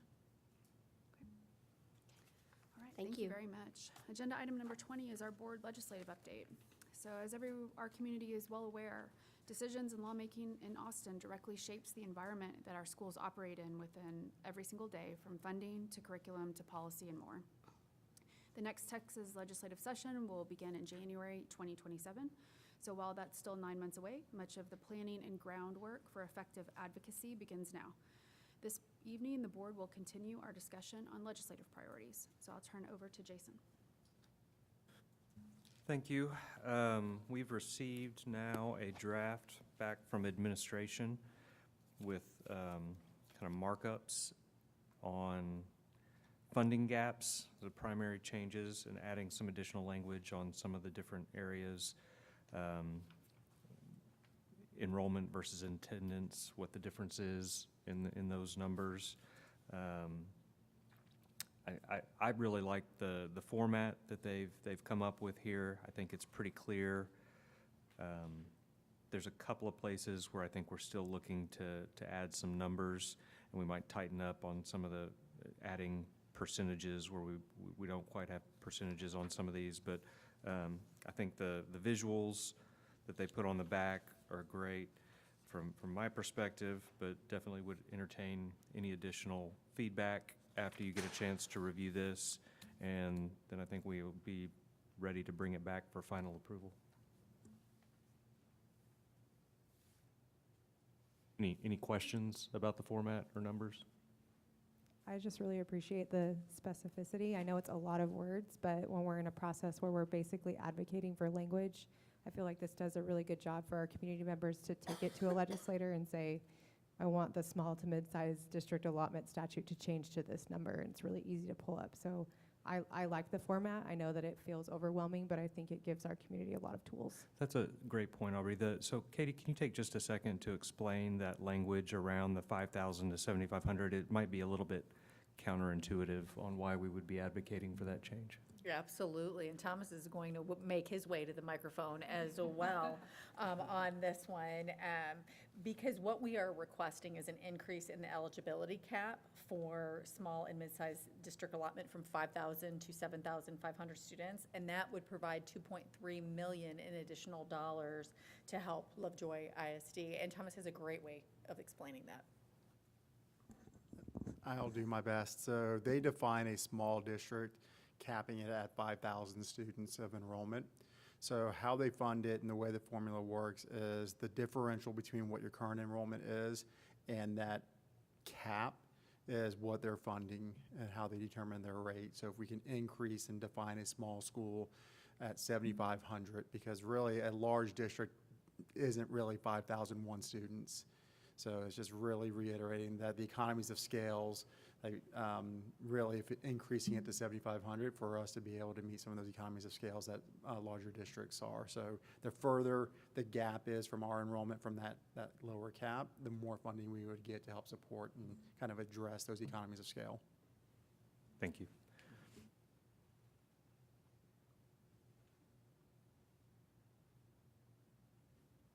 You know, I just want to say thanks for all the work, and I love the numbers. I love that it provides both a number and a percentage, so that as we're thinking about maybe comparing ourselves, or if the representative compares us to other schools, they can go at it with a percentage versus a hard number, because every school is just a little bit different. So I love both of those numbers. I love the organization. Your eyes can scan down, pick up some really key numbers, you put them in bold. So it's both approachable, but providing enough detail for our community to talk to our legislators. Is there any feedback on the legislative talking points? This was a request of the legislative committee as well as the full board that we utilized the space on the back to tell the story of Lovejoy ISD and the way these dollars impact our students and our staff. I think these 5 categories, it'd be hard to argue against any of those categories. No, I really like it, and I like the visuals they put with it. I think this will, just another way to help tell the story about what makes our experience here special. And so I think this was very well done. No, I'm thinking of this tonight as we have a presentation around transportation. And our cost per student, you know, the inflation of fuel and costs to operate, safety requirements and unfunded kind of mandates. Does it make sense to add a talking point around transportation? It looks like we're spending about $919 a kid, and we're collecting about $371 a kid on fees. But certainly the funding mechanism from the state is just almost laughable at $245,000 for a reimbursement. So I don't know if it makes sense to add that bullet point, not trying to complicate it, but it certainly one that might bend someone's ear. I've made a note to include that and bring that up to you all in an updated draft. Well, I so appreciate the work on this. I'll just echo all the feedback today. I think this has some very valuable numbers in it and helps tell the story. So the combination of our legislative priorities that we discussed and agreed last time and these legislative talking points, I think, present a holistic picture. So I appreciate all the work on this. I also just want to highlight how much earlier we are in the process on this. It's March. Instead of October, and so hopefully this will yield a tool that we can use through the runoff season and also the general election season when we're talking to those candidates, as well as they try to prepare for the 90th legislative session. So thank you for all the work on that. Appreciate that. All right, agenda item number 21 is a superintendent goal update. Ms. Cordell. Thank you. Board, as you know, each school year we set goals and monitor progress towards those goals throughout the school year. We have previously had a formal goal update, and then we have kept you updated in other formats on the priorities that we have outlined in the superintendent goals. We have organized this into 4 areas: safety, people, learning, and culture of progress. And from a high level, in the area of safety, we have installed those updated silent panic alert technology system hardware.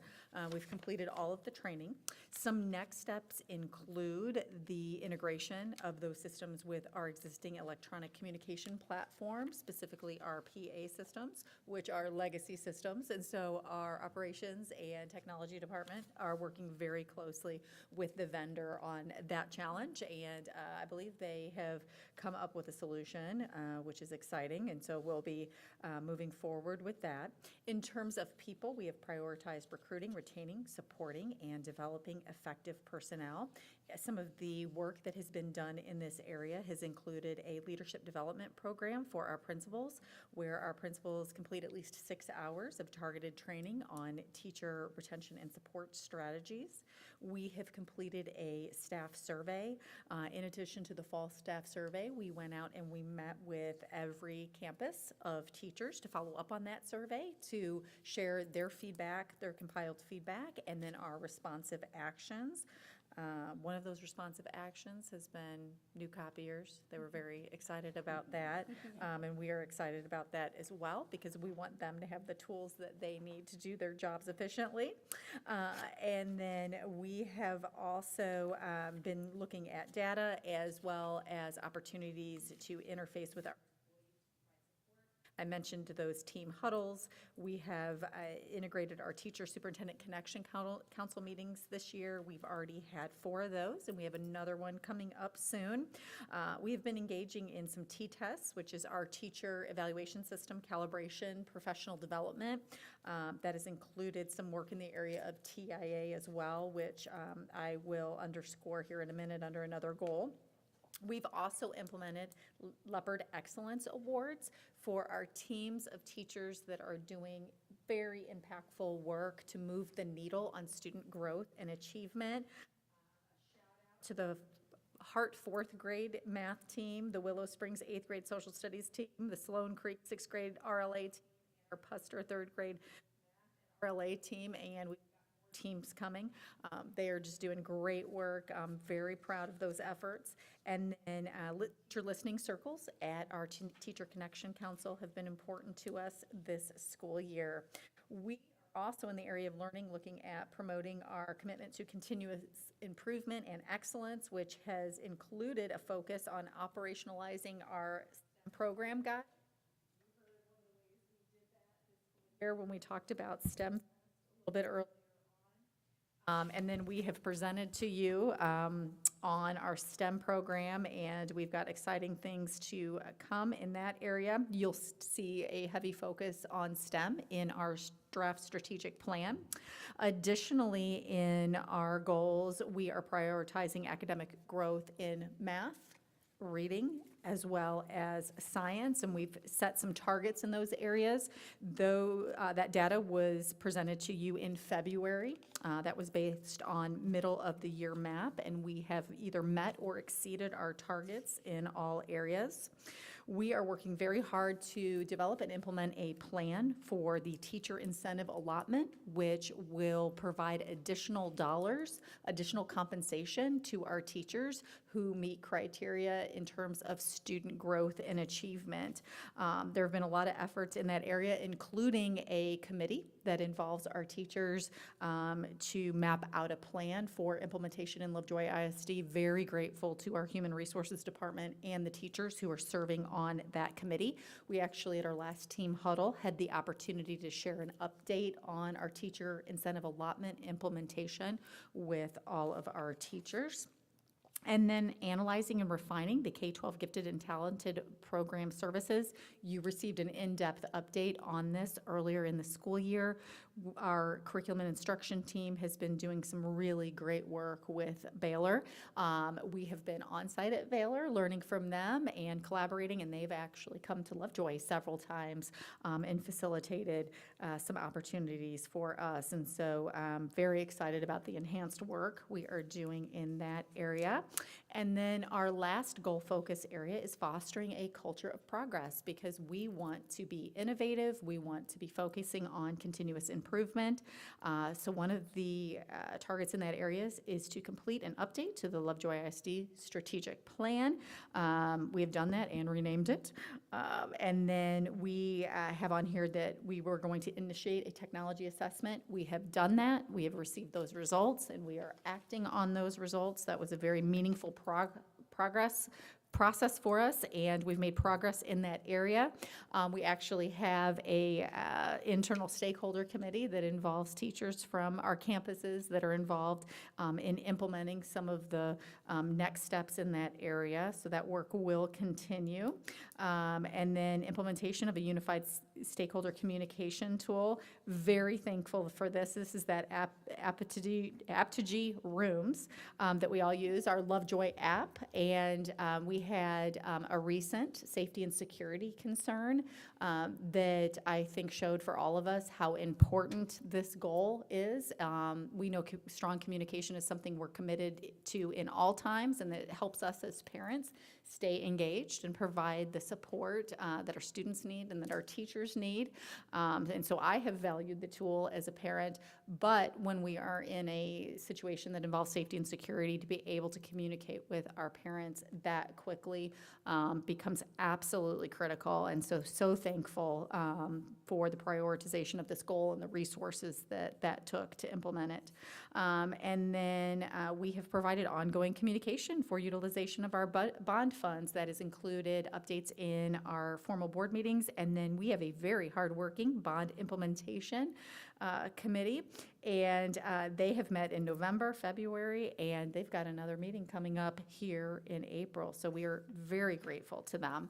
I do want to emphasize that the goal update, and I have provided it to you all in writing as well, it is quite comprehensive and by no means represents work that I've done. It is really a we, and it has taken everyone in this organization to accomplish the progress in these areas, and I am very thankful. Board, any questions or concerns? Appreciate the update. Highly thorough update and definitely underscores the amount of work that's going on. So leading right from our discussion on superintendent goal progress is agenda item number 21, which is to consider and act on a resolution for superintendent of the year 2026. So I'll begin with some background information, and then I'm going to open the floor to my fellow trustees. So as background, every year, the Texas Association of School Boards honors an exceptional educational leader through its Superintendent of the Year program. This award was established back in 1984. It's a prestigious award that recognizes excellence, innovation, and achievement in public school administration across Texas. Superintendents who are considered for this distinction exemplify visionary leadership. They focus on advancing student success, strong governance, leadership skills, and a deep commitment to enhancing the quality of education, as well as active engagement in building public trust and community support.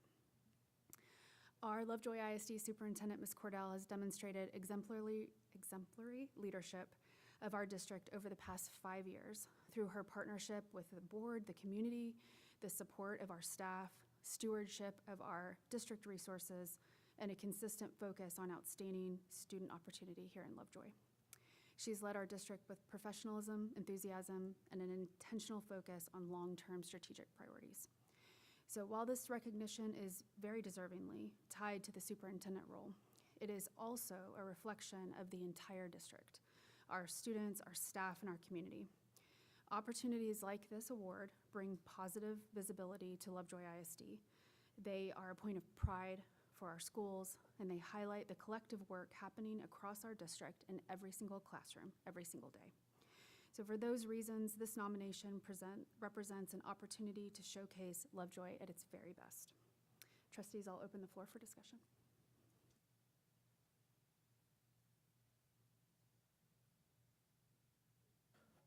No, I'm super excited that we're talking about this tonight, and there's not a superintendent in the state of Texas or maybe the nation more deserving of this recognition and this opportunity to be recognized. So thank you, Julie, for bringing this forward to us. And I'm excited to get this application process started and get going. Yes, definitely. I think she's one of the best, and if not the best. And, over the 5 years I've got to work with her, I was one of the ones who were privileged to get to hire her. When you hire a new superintendent, you never really know, right? But we know now. And so, the ability to establish culture, to handle strategic and tactical issues, ability to work through and develop others so that they're a part of the system and part of the team that overall makes the entire district better. Her connect with Katie is a way of connecting with the community, but looking for many other opportunities that are still in process. The partnerships, I can probably go on.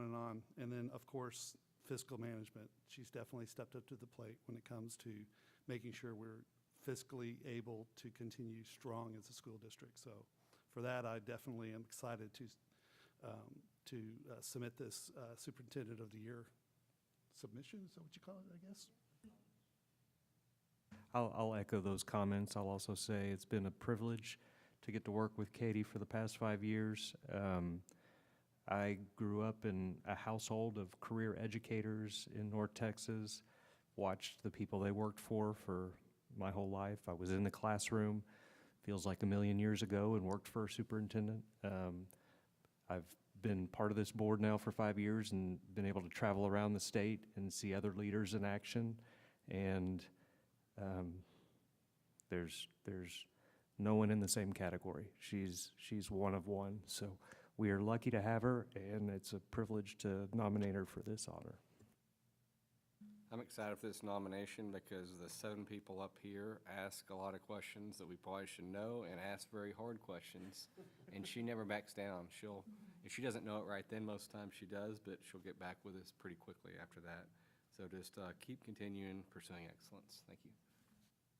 I would echo what everyone has said, and I haven't been on the board as long, but I have gotten to spend this year really seeing everything we heard about in action and being in a classroom, heart of a teacher, the strategic planning committee, leadership Lovejoy, and every time it is reiterated to me that our community is what it is because we are led by an intentional leader who is dedicated to the needs of our students and our staff. So I think this nomination makes total sense, and I'm excited to be a part of it.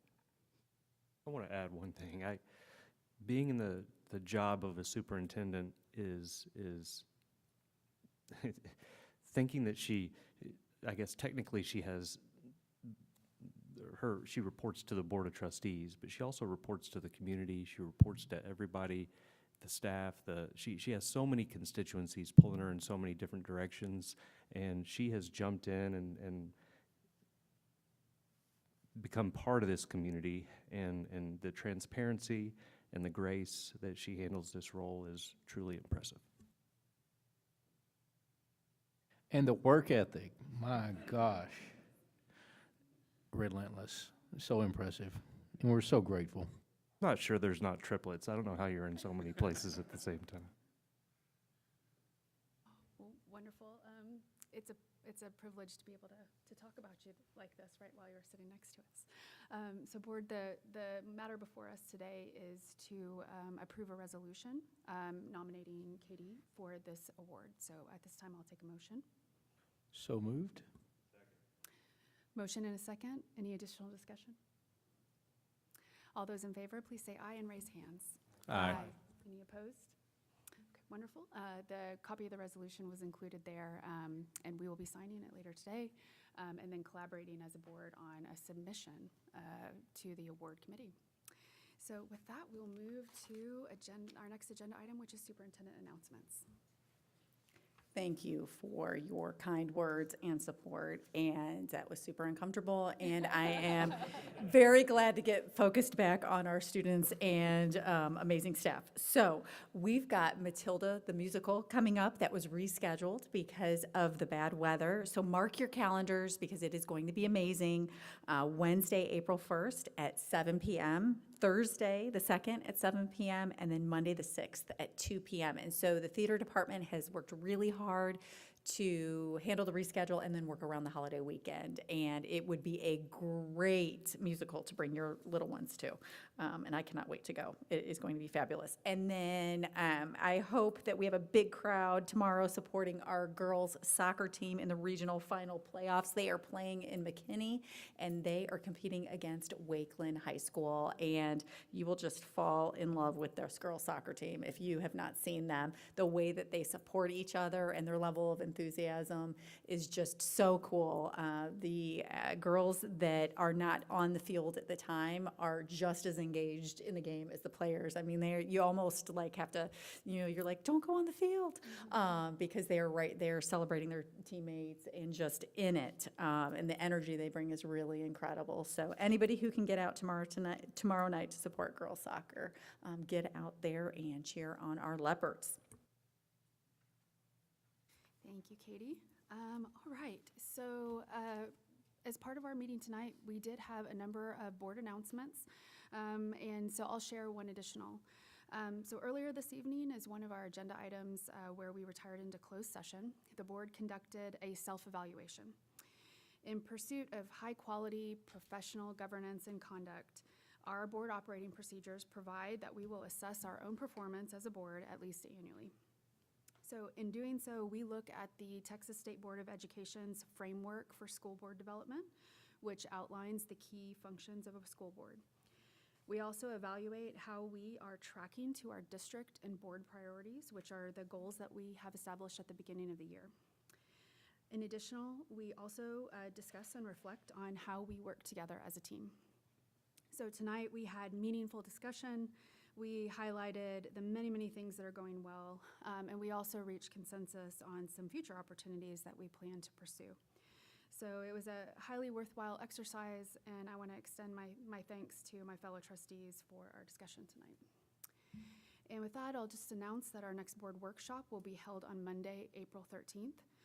On that same night, the board will be attending the annual award ceremony for our PTO Service Awards, and we're very excited to be included. And then our next board meeting will be on Monday, April 27th. And with that, we are adjourned.